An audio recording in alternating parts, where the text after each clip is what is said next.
ચાલો ફટાફટ દાખલો સ્ટાર્ટ કરવાનો. આજે સ્ટેટ આખું પૂરું કરી દેવું. દાખલો નંબર 16 વિપુલના ચોપડામાંથી અને ચોપડીમાં પેજ નંબર 199.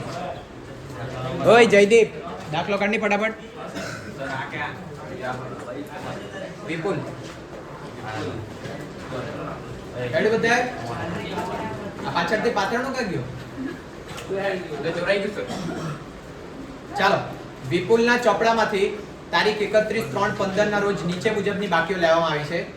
આ બાકીઓ અને હવાલા પરથી વાર્ષિક હિસાબો તૈયાર કરવાના છે. ચાલો વાર્ષિક હિસાબ તૈયાર કરે તે પહેલા તમારે ચેક કરી લેવાનું કે કોઈ નફો આપેલો છે કે નહીં. વાંચીને અંદર જોઈ લો કાચો નફો, ચોખ્ખો નફો, વેપાર ખાતે 199 પેજ નંબર ચોપડીમાં. ચોપડી બહારનો દાખલો થોડી ગણવાનો.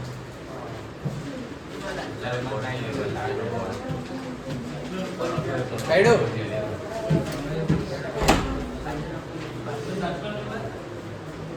સોળ ઊંઘી રહી હજુ તો ખબર પડે. ચાલો હવાલાથી સ્ટાર્ટ કરીએ.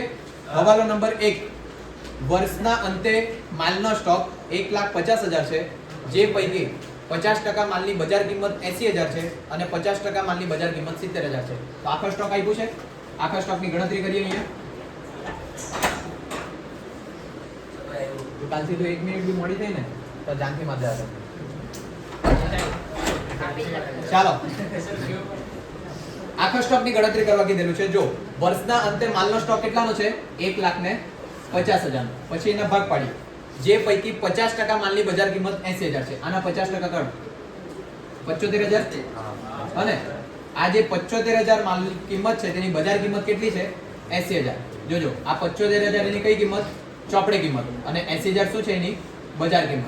આટલું ખબર પડે. 50% ની બજાર કિંમત કેટલી છે 80,000. પછી આગળ જોઈએ 50% માલની બજાર કિંમત 70,000 છે. બાકીના 50% એટલે પાછા કેટલા થવાના 75,000. એની કઈ કિંમત ચોપડે કિંમત અને બજાર કિંમત કેટલી કીધી છે એની 70,000. એટલે અહીંયા લખીએ 70,000 બજાર કિંમત. આટલું ખબર પડે. લોકોએ જે કીધેલું તાલી એના પરથી છૂટો પાડ્યો. 1,50,000 ના આખો સ્ટોક એમાંથી 75,000 એટલે કે 50% કીધેલું છે. 50% ની બજાર કિંમત 80,000 છે અને બાકીના 50% ની 70,000 છે. પછી આ બંનેમાંથી જે ઓછું હોય તે એટલે કયું લેવાનું આપણે 75,000. એટલે પહેલા લખીએ 75,000 વત્તા આ બંનેમાંથી જે ઓછું હોય તે એટલે કેટલા લેવાના 70,000. એટલે કેટલા થશે 1,45,000. આ તમારી શું આવી ગઈ આખર સ્ટોકની કિંમત. હવે આખર સ્ટોકની બે એન્ટ્રી. સૌથી પહેલા વેપાર ખાતાની જમા બાજુ પર લખી દેવાનું આખર સ્ટોક 1,45,000 અને બીજી એન્ટ્રી પાકા સરવૈયામાં મિલકત લેણા બાજુ આખર સ્ટોક કેટલાનો 1,45,000. ચાલો પહેલો હવાલો ક્લિયર. બીજા પર 60,000 નું ઉધાર વેચાણ ચોપડે નોંધ્યું નથી. એકદમ સાદો હવાલો. વેચાણ નોંધવાનું બાકી એટલે વેચાણમાં પ્લસ અને દેવાદારમાં પ્લસ. ચાલો કેટલા રૂપિયા છે 60,000. સૌથી પહેલા વેચાણ વેપાર ખાતાની જમા બાજુ પર લખાય. શોધો વેચાણ શોધો. વેપાર ખાતાની જમા બાજુ પર લખાશે 6 લાખ. અને કેટલા નોંધવાનું બાકી છે વેચાણ 60,000 પ્લસ નોંધવાનું બાકી કેટલા રૂપિયા 60,000 પ્લસ કરીને કેટલા આવી જવાના 6,60,000.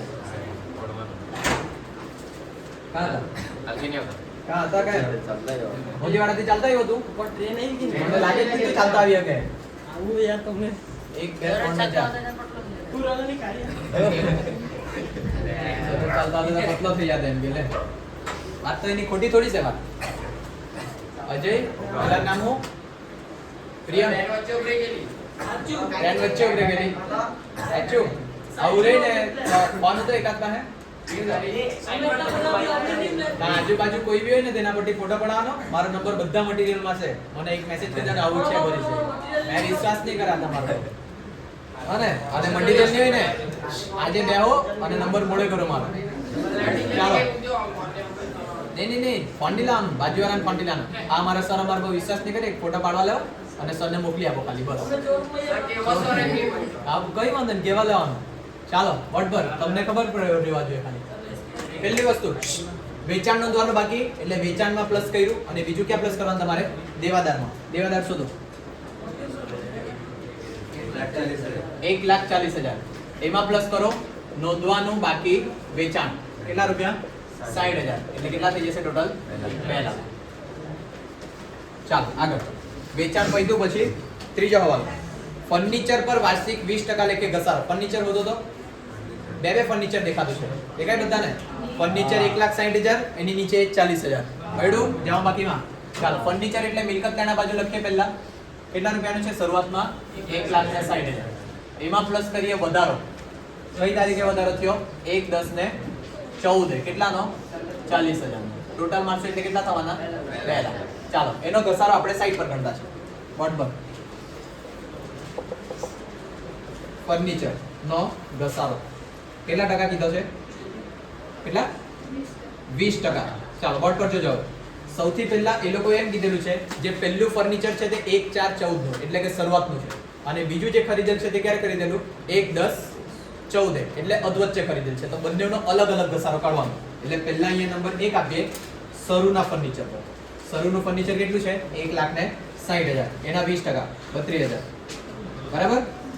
આ શરૂઆતથી છે એટલે આખા વર્ષનો ઘસારો એનો 32,000. પછી પેલું વચ્ચે ખરીદેલું નંબર 2 કઈ તારીખે ખરીદેલું 1/10/14 1/10/14 ખરીદેલું 1/10/14 થી તમારું વર્ષ પૂરું થશે 31/3/15 કેટલા માસ થવાના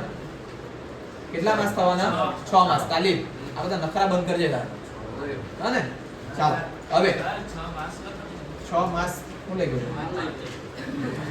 ચાલો 6 માસનો ઘસારો ટોટલ કેટલા છે ફર્નિચર 40,000 એના કેટલા ટકા કાઢવાના 20% અને કેટલા માસનો ઘસારો 6 માસનો ઘસારો 4,000 બરાબર ને. ચાલો એ બંને ટોટલ કરો 36,000 એટલે ઘસારો કેટલો તમારો 36,000. આવી રીતના તમારે ગણતરી નહીં બતાવવી હોય ડાયરેક્ટ આવડી જાય તો બી ચાલે તમને. આ 36,000 માઈનસ ઘસારો એટલે કેટલા લખવાના બહાર 1,64,000 બરાબર બરાબર ને. ચાલો ઘસારો ધંધા માટેનો ખર્ચ એટલે નફા નુકસાન ખાતાની ઉધાર બાજુ. તમે નુકસાન બોલે તો બી ચાલે. ફર્નિચરનો ઘસારો કેટલા રૂપિયા 36,000. ચાલો આગળનો હવાલો નંબર 4. વીમા પ્રીમિયમમાં વિપુલના જીવન વીમાના 3,000 નો સમાવેશ થાય છે. બસ આટલું જ કીધું. જો વીમા પ્રીમિયમ વેરી ગુડ ઉપાડ. જીવન વીમો એટલે એનો અંગત ખર્ચો કહેવાય. અંગત ખર્ચો ધંધામાંથી ચૂકે તો શું કહેવાય ઉપાડ. બધો પહેલા વીમા પ્રીમિયમ 24,000. વીમા પ્રીમિયમ ધંધાનો ખર્ચ એટલે નફા નુકસાનની ઉધાર બાજુ. વીમા પ્રીમિયમ કેટલા 24,000. આ 24,000 ની અંદર જીવન વીમાને કેટલા સમાયેલા છે 3,000. તો તે મારે અહીંયાથી દૂર કરવાનો. માઈનસ જીવન વીમો કેટલો 3,000 નો એટલે આ વીમો કેટલો બચવાનો મારો 21,000. આટલું ખબર પડે. જિંદગીનો વીમો તાલીફ કોઈ દિવસ આની અંદર નહીં લખાય. એની અંદર લખાય હંમેશા ઉપાડની અંદર. તો હવે ઉપાડ લખવા માટે સૌથી પહેલા મારે શું લખવા પડે મૂડી. શોધો મૂડી 2,70,000. જોઈ લો નીચે મૂડી પર વ્યાજ છે.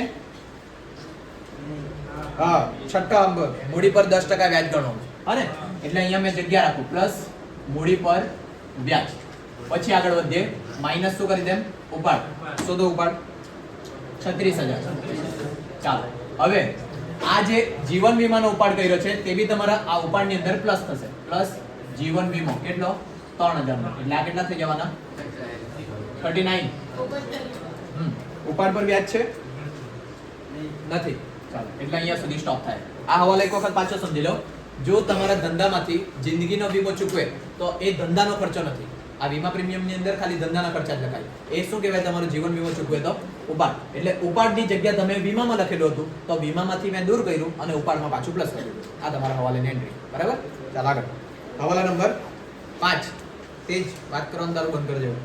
5મો હવાલો જો વધારાની ગલખાત 15,000 માંડી વાળો તેમજ દેવાદારો પર 5% ગલખાત અનામત. ગલખાતને લગતો હવાલો આવે એટલે નીચે એક વખત ચેક કરવાનું. વેચાણને લગતો હવાલો છે કોઈ નથી બરાબર. તો ડાયરેક્ટ નમૂનો લખવાનો. જોજો આ 2 લાખ રૂપિયા બહાર લખી દીધેલા છે. પાછા અંદર લખીએ 2 લાખ દેવાદારોમાંથી. એમાંથી સૌથી પહેલા માઈનસ કરવાની ગલખાત કઈ હવાલાની. પછી માઈનસ કરવાનું ગલખાત અનામત કઈ હવાલાની. અને જો દેવાદાર પર વટામ અનામત હોય તો જ આગળ વધવાનું, નહીં તો વધવાનું કામ નથી. પણ નથી તમારા દાખલાની અંદર. આ પહેલો નમૂનો. બીજો નમૂનો નફા નુકસાન ખાતાની ઉધાર બાજુ પર પહેલા ગલખાત કાચા સરવૈયાની પ્લસ ગલખાત હવાલાની પ્લસ ગલખાત અનામત હવાલાની અને પછી માઈનસ ગલખાત અનામત કાચા સરવૈયાની. આ 2 નમૂના યાદ રાખવાના બધા. ચાલો ત્યાંથી દાખલો સ્ટાર્ટ કરવાનો. ગલખાત હવાલામાં જો કેટલી ગલખાત આપી છે 15,000 દેખાતી છે મને. હવાલાની જોવાની 2 લાખમાંથી 15,000 બાદ કરે એટલે 1,85,000. પછી ગલખાત અનામત હવાલામાં કેટલા ટકા છે 5%. આના 5% કાઢો. 9250 માઇનસ કરીને 12 લખાવો. 1,75,750. ચાલો આપેલું ખાવ પડ્યું. હવે આ બાજુ આવો. ગાલખાત કાચા શ્રેયમાં એ 5000 છે કે ગાલખાત કાચા શ્રેયમાં કેટલી આપેલી 5000. પછી ગાલખાત હવાલામાં આપણે ત્યાં લખેલી જશે ત્યાંથી જોઈ લેવાનું કેટલું 15000. ગાલખાત અનામત કેટલી 9250. ટોટલ કરશો એટલે 29250 બરાબર. પછી ગાલખાત અનામત કાચા શ્રેયમાં હોતો તો 6000 રૂપિયા એટલે કેટલા બચવાના 23250. ચાલો આ સૌથી હારામાં હારી એન્ટ્રી છે તમારી જેના સૌથી વધારે માર્ક મળે ખાલી નમૂનો ગોકી રાખીને બરાબર. આગળ વધો. નંબર 6 17,000 ની મૂડી તારીખ 1/10/14 ના રોજ ધંધામાં લાવેલા હતા. મૂડી પર 10% વ્યાજ ગણવાનું છે. ચાલો મૂડી પર વ્યાજ તો ગણવાનું છે પણ 17,000 ની મૂડી છૂટી પાડવાની છે. અહીંયા દેખાય આ 2,17,000 એમાંથી 17,000 તમારે છૂટા પાડવાના છે. ચાલો અહીંયા લખીએ મૂડી પર વ્યાજ. ચાલો કેટલા ટકા મૂડી પર વ્યાજ 10%. અહીંયા લખીએ 10%. હવે જોજો સ્ટાર્ટિંગમાં મૂડી છે તમારી ટોટલ મૂડી 2,17,000 છે. તેમાંથી નંબર 1 કરીએ શરૂની મૂડી. શરૂની મૂડી કેટલી હશે 2 લાખ કેમ કે એ લોકોએ કીધું છે 17,000 પછીથી લાવ્યા છે. હવે આ 2 લાખ પર તમારે 10% આપી દેવાના શાંતિથી આખા વર્ષના કેટલા રૂપિયા 20,000 રૂપિયા. પછી નંબર 2 કઈ તારીખે લાવ્યા બીજી એક્સ્ટ્રા મૂડી 1/10/14 બરાબર છે. 1/10/14 થી તમારું વર્ષ પૂરું થાય 31/3/15 કેટલા માસ થવાના તમારા 6 માસ. તો બાકીની જે 17,000 ની મૂડી છે એના પર 10% લેખે કેટલા માસનો ઘસારો 6 માસનો ઘસારો કેટલા 1250 850 મારા ટોટલ એટલે 20,850. આ તમારું મૂડી પર વ્યાજ. આનાથી વધારે ઈઝી ગણતરી થઈ શકે.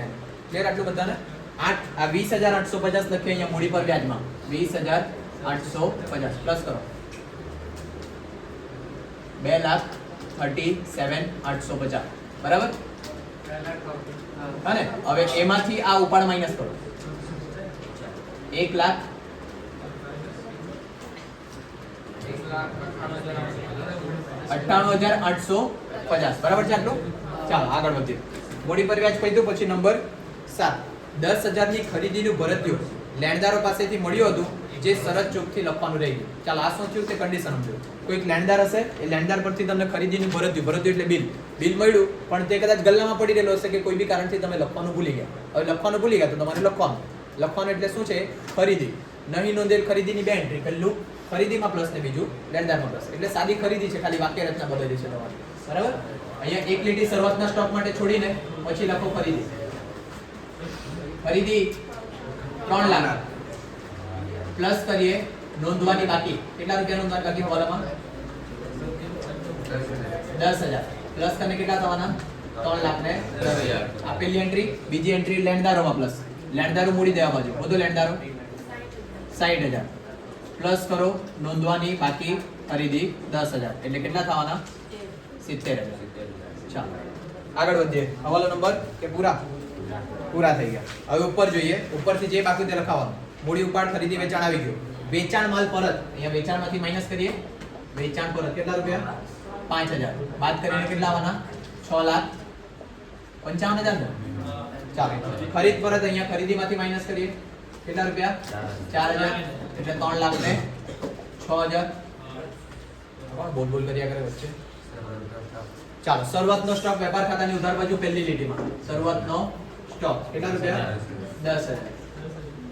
પછી પગાર 11 માસનો. ચાલો આ સમજવા જેવું છે. પગાર પહેલા તો ક્યાં લખાય નફા નુકસાન ખાતાની ઉધાર બાજુ. અહીંયા લખીએ પગાર કેટલા રૂપિયાનો 1,10,000 પણ અહીંયા ચોખ્ખું કીધું છે કેટલા માસનો 11 માસનો. અને આપણે તૈયાર કરીએ વાર્ષિક હિસાબ તો તમને તરત ખબર પડવા જોઈએ જો 11 માસનો જોઈ તો હજુ 1 માસનો ચૂકવવાનો બાકી છે. ક્લિયર ખબર પડે.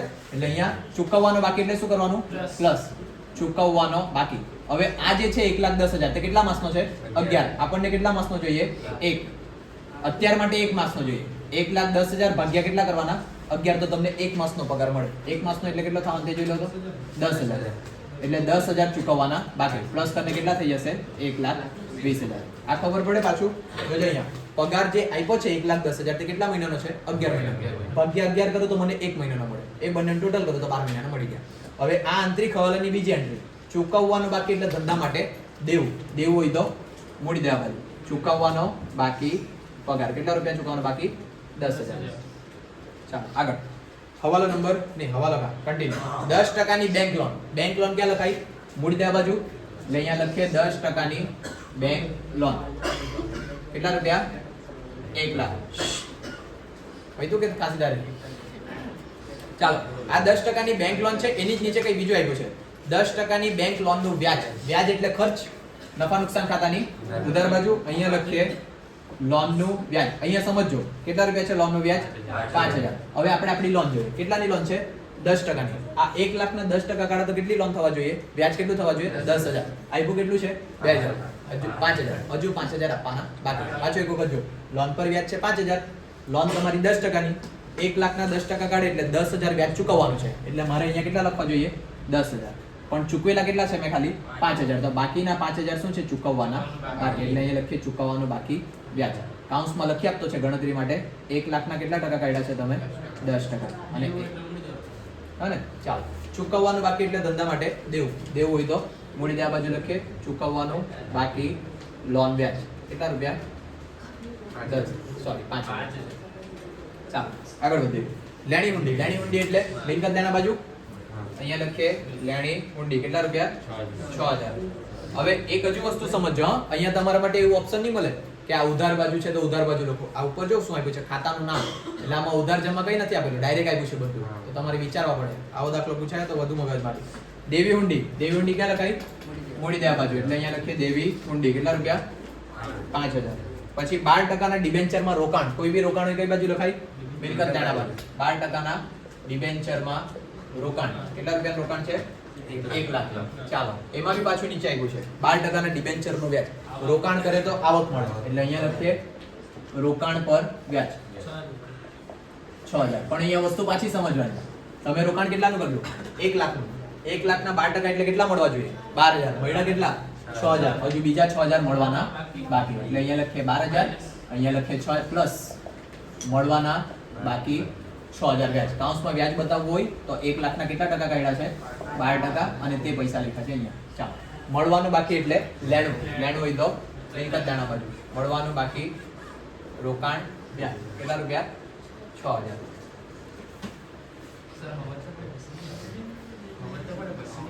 સમજ પડે પણ છે ને તમે શરૂઆતથી કઈ નહીં કર્યું એટલે.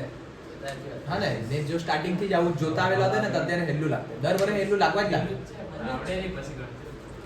તે પ્રેક્ટિસ છે. એટલે જો એક ગણાવ્યો એક હોમવર્ક આપ્યો, એક ગણાવ્યો એક હોમવર્ક આપ્યો. જો તમે એક ભણીને બીજો ગણેલા હોતે ને દરરોજ તો થઈ જાય. પણ તમારી મહેનત કાચી પડી છે બરાબર. એટલે હજુ બી વિડીયો તો છે તમારી પાસે. ટાઈમ બહુ બઈતો નહીં મળે તો બહુ વાર છે પેપરને. દરરોજ એક જ વિડીયો જો અને એના જેવો પેલો બીજો દાખલો છે તે ગણો થઈ જાય. વાર્ષિક હિસાબ એટલું ભરી નહીં મળે જેટલું તમે વિચારે. હા ને પણ લાંબુ એટલે કંટાળી બીજું કઈ. ચાલો બાજુમાં જો દેવાદારો લેણદારો પૈસા. એના પછી ફર્નિચર બી આવી ગયું. ઓફિસ ખર્ચો બાકી. ઓફિસ ખર્ચો નફા નુકસાન ખાતાની ઉધાર બાજુ. એટલે અહીંયા લખીએ ઓફિસ ખર્ચા. કેટલા રૂપિયા? 30,000. પછી ગાલખાત ને ગાલખાત અનામત આવી ગયું. વીમા પ્રીમિયમ આવી ગયું. રોકડ શિલ્લક બાકી ને. રોકડ શિલ્લક એટલે મિલકત દેણા બાજુ. અહીંયા લખીએ રોકડ શિલ્લક. કેટલા રૂપિયા? 50,000. બેંક ઓવરડ્રાફ્ટ એટલે ધંધા માટે દેવું. દેવું હોય તો મૂડી દેવા બાજુ લખીએ બેંક ઓવરડ્રાફ્ટ 18,000. અને મળેલ કમિશન એટલે આવક. એટલે અહીંયા લખીએ મળેલ કમિશન 5,000. હવે એક હજુ વસ્તુ તમે આમાં યાદ કેટલું કરેલું? કઈ યાદ નથી કરેલું. અને મેં યાદ રાખવા માટે એટલું બધું કીધેલું બી નહીં હતું. ખાલી વેપાર ખાતું યાદ રાખવા કીધેલું. અને બાકી બધું તમને આવડી ગયું છે. જોઈ લો વગર મોડે કર્યા. હા ને એટલે ખાલી વેપાર ખાતું મોડે કરો. અને થોડાક હવાલા મેં કીધેલા છે ને પેલા 4 ખરીદી વેચાણ વાળા અને ચૂકવવાના બાકી વાળા. એ 4 ને 4 8 મોડે કરવાના એકદમ ફિક્સ. આ નમૂનો મોડે કરવાનો. એટલે તમારા 12 માંથી 12 આવવાના ચાન્સ વધે. અને સૌથી વધારે પૂછાતો છે પુષ્પા. ને હવે દ્વિતીયમાં પૂછાઈ ગયો છે તો થોડીક શક્યતા ઓછી થઈ ગઈ વાર્ષિક માટે. હા ને બાકી દર વર્ષે 2 પેપર તમારા વાર્ષિક હિસાબના આવે છે. એક દ્વિતીય અને બીજું વાર્ષિક. કોઈ વખત તો બંનેમાં પુષ્પા વાળો જ પૂછી મૂકે. કોઈ વખત એકમાં જ પૂછે ને ગયા વર્ષે તો એકમાં બી નહીં પૂછે બધું. હા ને એટલે ગયા વર્ષ વાળા નસીબ પૂરેપૂરા ખરાબ જતા. એટલે તમારે જોઈ લો પુષ્પાની પૂરેપૂરી તૈયારી રાખવાની. અને પછી જેમાં 6 હવાલા દેખાય 6-7 હવાલા તે દાખલાની પ્રેક્ટિસ વધારે કરવાની. તેવા દાખલા એ લોકો પૂછે બરાબર. આની સાથે આજે આપણે વાર્ષિક હિસાબ પૂરું કરવું. 17મો છે ને કોઈએ ગણવાનો નથી. બધું આવડી જાય ને તો એ 17મો હોનહાર વિદ્યાર્થીઓ માટે છે. મૂકો છે કાઢે 17મો તમારા પેપરમાં 100% નીચે થાય. એટલો ભારી કોઈ પૂછી નહીં શકે. પૂછી નહીં શકે એવું નહીં. જો મગજ જાય તો પૂછ્યો કાઢે. એ 17માં તમારે જાતે ગણી જવાનું. મતલબ બધું થઈ જાય પછી ને એમાં જો કંઈ નહીં ખબર પડ્યો આવીને શાંતિથી પૂછી જવાનું બરાબર. ચાલો ટોટલ મારું કેમ કે એ થોડું ખાડ છે, એમાં બધાને દૂચવું એના કરતા કેટલા 8 6 7 ને 8 લાખ 8 લાખ માંથી આ બધી કિંમત બાદ કરો એટલે કાચો નફો મળે 4,84,000.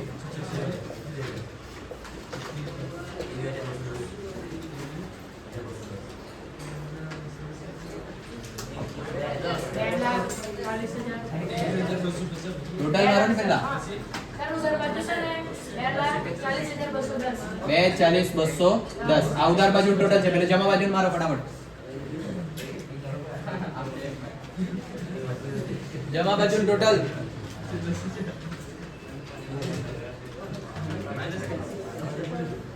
5,01,000. આ 5,01,000 માંથી આટલા બાદ કરી દો.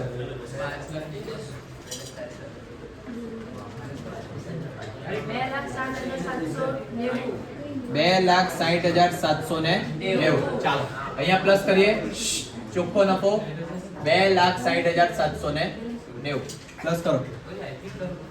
ખોટો આવ્યો હોય તો જોઈ લેજો, 2-3 જણ ખોટો પડ્યો તો કોઈએ કોઈને બ્લેમ નહીં કરવાનું, પોતપોતાનું ગણ્યા કરવાનું. કેટલા?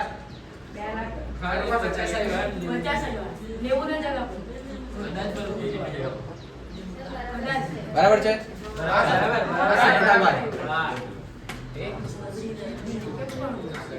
4,59,640 મારો ટોટલ.